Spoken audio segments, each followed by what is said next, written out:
Good morning, 11s. Today we are on chapter 2. As I told you last time, there's no chapter written, but I'm just writing chapter 2 there just for if you want to break it down into chapters. Okay, so I won't be reading the whole thing, but let me read the important bits and pieces. So, lying down was not an option, nor could we all sit down. We decided to take turns sitting. There was little air. The lucky ones found themselves near a window. They could watch the blooming countryside flit by. After 2 days of travel, thirst became intolerable, as did the heat. So, on the way, the sufferings that they had to undergo on the way is very clear from those paragraphs. There was still some food left, but we never ate enough to satisfy our hunger. Our principle was to economize, to save for tomorrow. Tomorrow would be worse yet, because they clearly know what is going to happen. Now they have learned. At the very beginning, we know that Elie Wiesel was like he was just ignoring food, but later on he understood the importance of it, and he realizes that tomorrow it will be worse yet. So they are keeping that in mind. From this, the door of the car slid aside. A German officer stepped in, accompanied by a Hungarian lieutenant acting as his interpreter. From this moment on, you're under, and the German officer said, from this moment on, you're under the authority of the German army. Anyone who still owns gold, silver, or watches must have them over now. Must hand them over now. Anyone who will be found to have kept any of these will be shot on the spot. Secondly, anyone who is ill should report to the hospital car. That's all. So again, we could see the rules imposed by the Germans on the Jewish people. They were not allowed to keep on any stuff. They were not allowed to have gold, silver, or watches. And even the response that they are giving, or even the sentence that they are saying, anyone who will be found to have kept any of these will be shot on the spot. Again, the Hungarian lieutenant went around with a basket and retrieved all the last possessions from those who chose not to go on tasting the bitterness of fear. There are 80 of you in the car. Again, there are 80 people in that car. German officer added, if anyone goes missing, you will be shot like dogs. So again, we could see the inhumanity. We could clearly see the inhumanity there. And again, comparing them to dehumanizing them as animals.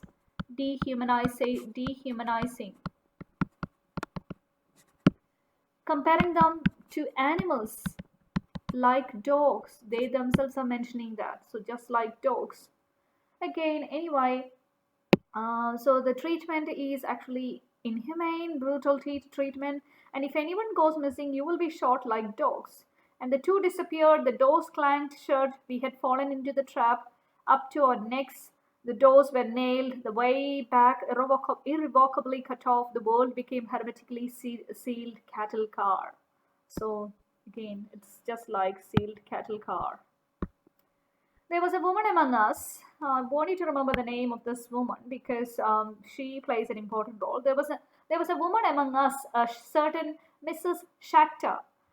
She was in her 50s. Her 10-year-old son was with her, crouched in a corner. Her husband and her two older sons had been deported by the first transport by mistake. So the family has been actually separated. She has just got her 10-year-old son with her now. Her husband and her two older sons has been deported at the very beginning. So that separation had totally shattered her. So we could see the family, the love and the family, and all that is missing here. So family separation, and that is totally, or family, the lack of family is totally affecting people. When you create a topic sentence later, you could say that, the separation between the family is actually changing their identity, or that is actually affecting them mentally and emotionally. So you could make sentences like that. Again, I knew her well, a quite tense woman with piercing eyes. She had been a frequent guest in our house. So Eliezer clearly knew this lady, and Her husband was a very pious man who spent most of his days and nights in the house of study. It was she who supported the family. Mrs. Shakta had lost her mind. So, what happened now? She has completely lost her mind because of that family separation. On the first day of the journey, she had already begun to mourn, and she kept asking why she had been separated from her family, so she couldn't accept that separation. Later, she sobs and screams, became hysterical. On third night, as we were sleeping, some of us sitting huddled against each other, some of us standing, a piercing cry broke the silence. Look at the beautiful figurative language. A piercing cry broke the silence. And again, here she says, fire, I see fire, I see fire. Again, that is a little bit of foreshadowing. Even though she is saying this because of her hysteria, or people thought that she is saying all this because of her because of her lost mind, because of her hysteria, but actually, in fact, it is like a foreshadowing. We are getting a hint that something else is actually going to actually happen, or something related to fire is actually happening. No one actually believes when she says fire, but that is actually a hint about something that is going to happen. So Elie Wiesel is actually trying to foreshadow the coming incident. So her screaming again, her it says a piercing cry broke the silence. Until then, it was a complete silence, but then it pierced cry, piercing cry broke the silence. So her screaming actually symbolizes, or she is actually crying and yelling, and that screaming actually symbolizes the hellish world of insanity that they had entered into. So her cry or her screaming symbolizes, I would like you to write somewhere. So her screaming symbolizes the hellish world that they are already facing and that they are about to face. Hellish world of insanity. They're going to enter into a world full of insanity. They are going to enter into a world full of insanity. So that's what symbolizes through her cry. They have entered into a hellish world of insanity, as opposed to the world of calm, quiet, and security that they had just left behind. Just before this, they had a very quiet, silenced, and calm and peaceful life. And that's why Elie Wiesel is actually trying to use the word broke the silence. Her cry actually broke the silence. So that is a foreshadowing, and that actually indicates or symbolizes the hellish world of insanity. And again, there was a moment of panic. Everyone has started asking who had screamed.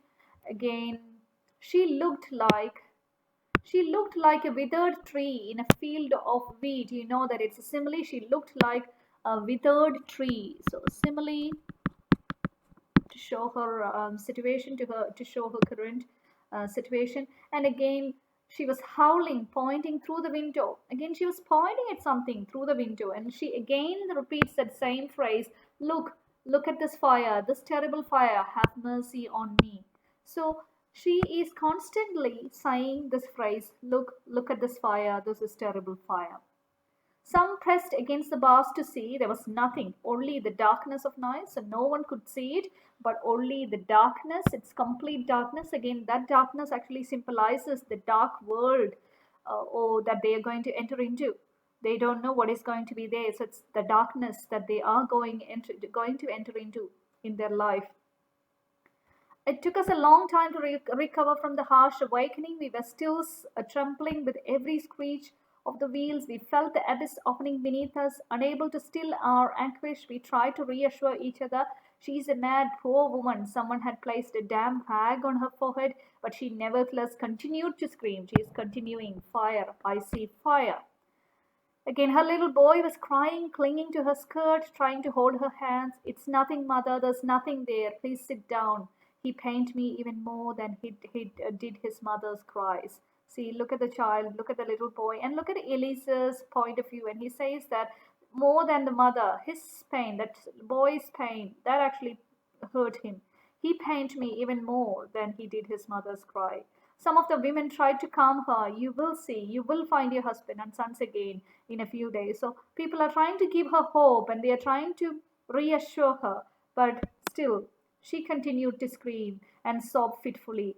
Zeus, listen to me, she cried. I see fire. I see flames, huge flames. Again, as I told you, this phrase is continuous foreshadowing. Ellie is trying to foreshadow the danger that they are going to face. And that is definitely the fire of the, I'm not saying that now. Let me see if you can find it. So we will find it later that it is true. So it's foreshadowing, hinting that something is going. And look at the same phrase, Jews, listen to me.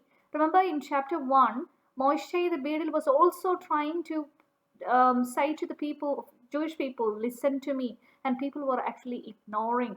So this is like inaction. They are not taking any action. So that's also a theme. That's a theme in this text. People are enacting, inaction. People are enacting. They are not taking any action when people are saying something. And even to Moishe, people thought that he is mad. Same way here, everyone thinks that Shakta is actually just a mad woman. Again, people started saying she is hallucinating because she's thirsty, poor woman. That's why she speaks of flames devouring her, but it's all in vain. Our terror could no longer be contained. Next page. Again, silence fell again. The small boy sat next to his mother, crying. I started to breathe normally as I listened to the rhythmic pounding of the wheels on the tracks. As the train raced through the night, we could begin to doze again, to rest, to dream. Beautiful, beautiful, figurative, creative writing tracks as the train raced through the night. Beautiful.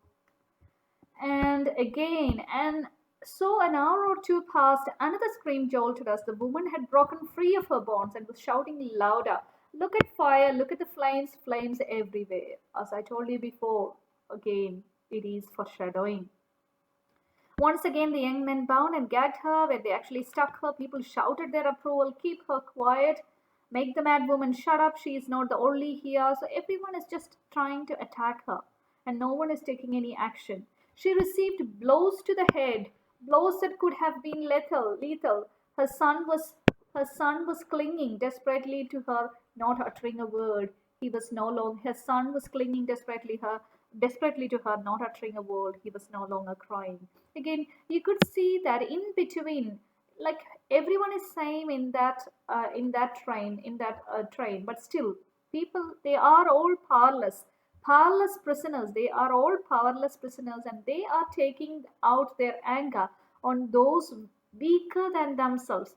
According to, like, when you look at the whole people in that train, this lady is weak.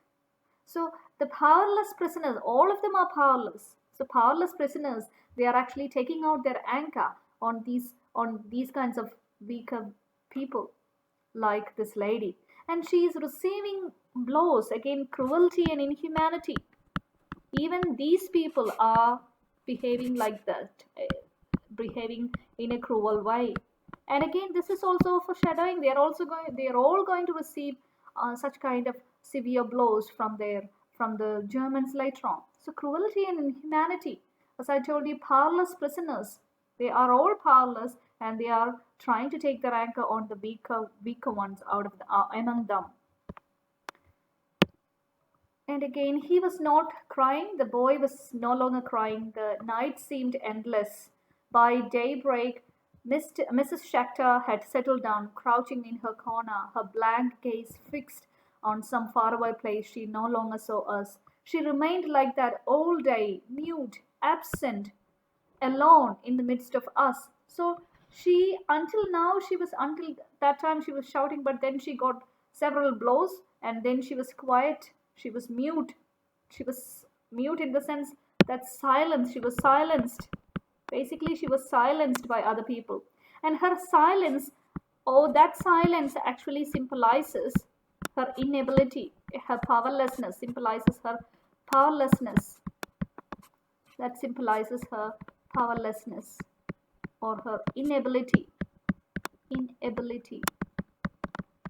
That actually symbolizes her powerlessness and inability. And again, towards evening, she began to shout again. That silence stayed only for some time, and then she started shouting again, the fire over there. She was pointing somewhere in the distance, always the same place. And remember, she was pointing out to the same place every time. No one felt like beating her anymore. The heat, the thirst, the stench, the lack of air were suffocating us. Yet all that was nothing compared to her screams, which tore us apart. A few more days, and all of us would have started to scream.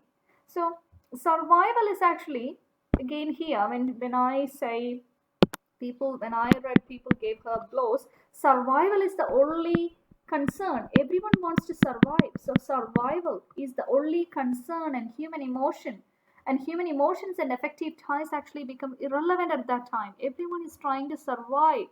And at that time of survival, human emotions and affections actually becomes really irrelevant. Or people are not even caring about the emotions of other people because they are all trying to survive. They are all in the race to survive. But we were pulling into a station somewhere near a window read to us Auschwitz. Now they have reached Auschwitz, the camp. Nobody had ever heard that name before. The train did not move again. The afternoon went by slowly. Then the doors of the wagon slid open. Two men were given permission to fetch water, just two men. When they came back, they told us that they had learned, in exchange for a gold watch, that this was a final in exchange for a gold watch, that this was the final destination. We were to leave the train here. There was a labor camp on the site. The conditions were good. Families would not be separated. Only the young one would work in factories. The old and sick would find work in the fields. So by exchanging a gold for watch, so by exchanging or by bribing people, they came to finally realize that they are going to get down here, and this is a labor camp in Auschwitz, and that they believe, or they are saying that the labor camp, the conditions are good, families will not be separated. And the whole paragraph is actually dramatic irony. The whole paragraph is dramatic irony. What do you mean by dramatic irony? Dramatic irony in the sense that people who are talking at that time, they don't know that this is going to happen. But we, as readers who are well aware of the Holocaust, knew clearly that this is not the right thing. This is not what is going to happen in that labor camp. So that's why I told you at this moment, the character who is saying this doesn't know that this is real. So that is called a dramatic irony. So that whole paragraph is actually dramatic irony. We know that the conditions are not good. We know that the families will be separated. So again, confidence soared. We felt free of the previous night's terror. We gave thanks to God. Again, that line is also important. We gave thanks to God because people still, they have got faith. They are thanking God and they have got faith. Again, Mrs. Schachter remained huddled in her corner, mute, untouched by the optimism around her. Mrs. Schachter was actually different. She remained in that corner. She was mute, untouched by the optimism. See, people here, they had great hope, they had optimism, but Mrs. Schachter was actually not touched by the optimism. Her little one was stroking her hand. Dusk was beginning to fill the wagon. Dusk began to fill the wagon. We ate what was left of our food at 10 o'clock in the morning. We were all trying to find a position for a quick nap. Again, suddenly she started saying, "Look at the fire, look at the flames over there." With a start, we awoke and rushed to the window yet again. We had believed her, if only for an instant, but there was nothing outside but darkness. Still, no one believed because there was nothing outside but darkness. We returned to our places, shame in our souls, but fear gnawing at us nevertheless. As she went on howling, she was struck again. So she was struck again. Only with great difficulty did we succeed in quietening her down. The man in charge of wagon called out to a German officer strolling down the platform, asking him to have a sick woman to a hospital car. So they said, "There is a sick woman with us, Mrs. Schachter." But the German replied, saying, "Patience, patience, she will be taken there soon." And again, around 11 o'clock, the train began to move again. We pressed against the windows. The convoy was rolling slowly. A quarter of an hour later, it began to slow down even more. Through the windows, we saw barbed wire. So when it was nearing to that place, they saw barbed wire. We understood that this was the camp, so they started to see the camp. We had forgotten Mrs. Schachter's existence. Suddenly, there was a terrible scream. Jews, Look at the fire, look at the flames. And as the train stopped, this time we saw flames rising from a tall chimney into the black sky. So this was what the lady has been saying for a long, long time, and all people just ignored her, and people gave her blows. But now when they actually saw with their eyes, this time we saw flames rising from a tall chimney into a black sky. Mrs. Shachter had fallen silent on her own, mute again, indifferent, absent. She had returned to her corner. So she was actually tired of saying this to the people, and now she is just sitting there, mute again, indifferent, absent. We stared at the flames in the darkness. A wretched stench floated in the air. Abruptly, our doors opened. Strange-looking creatures, dressed in stripped jackets and black pants, jumped into the wagon. Holding flashlights and sticks, they began to strike us left and right. Again, brutality, brutality, inhumanity, brutality, inhuman treatment, inhumanity, brutality. Everybody out, leave everything outside. Sorry, leave everything inside. Hurry up. We jumped out. I glanced at Mrs. Shachter. Her little boy was still holding her hand. In front of us, those flames in the air, the smell of burning flesh. It must have been around midnight. We had arrived in Birkenau. So it is, they have arrived in Birkenau, the second camp. Birkenau is the second camp, so maybe make sure that you are marking it down. Birkenau. So it's almost as if Madame Shakhtar, in her madness, is the only one who actually foresaw the inhuman reality of what awaited them. Other people were just trying to ignore her, but she actually could foresee what is actually going to happen, the inhuman reality of what awaited them. This is what is awaiting them, and they clearly came to know about this. So that's all about chapter 2.